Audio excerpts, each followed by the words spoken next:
तुम्ही एखादा मोठा धडा वाचता, खूप साऱ्या गोष्टी समजावून घेता, पण काही वेळाने विचार केला तर लक्षात येतं आपण वाचलं काय होतं.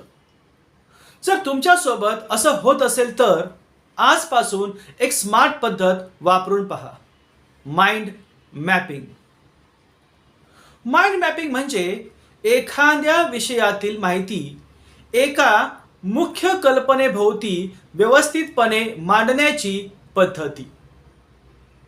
आपण मोठी माहिती छोटे छोटे मुद्दे, शाखा, उपशाखा, कीवर्ड्स, रंग आणि चित्रांच्या मदतीने जोडतो. म्हणजेच संपूर्ण माहिती एका नजरेत दिसू लागते. सर्वप्रथम पानाच्या मध्यभागी तुमचा मुख्य विषय लिहा. त्यानंतर त्या विषयाशी संबंधित मुख्य मुद्द्यांच्या शाखा काढा. प्रत्येक शाखेवर मोठी वाक्ये न लिहिता महत्त्वाचे कीवर्ड्स लिहा. वेगवेगळे रंग, छोटी चित्रे आणि चिन्हे वापरा.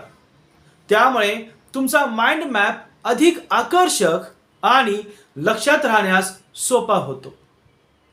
चला आता एक उदाहरण पाहूया. समजा आपल्याला विज्ञानातील जलचक्र हा विषय शिकायचा आहे. सर्वप्रथम मध्यभागी लिहूया जलचक्र. आता त्यापासून 4 मुख्य शाखा काढूया. पहिली बाष्पीभवन, दुसरी संघनन, तिसरी पर्जन्य आणि चौथी पाण्याचा साठा. प्रत्येक शाखेखाली फक्त महत्त्वाचे कीवर्ड्स आणि छोटी चित्रे जोडूया. आता काय झालं? संपूर्ण विषय एका मोठ्या परिच्छेदाऐवजी एका चित्रासारखा आपल्या डोळ्यासमोर आला.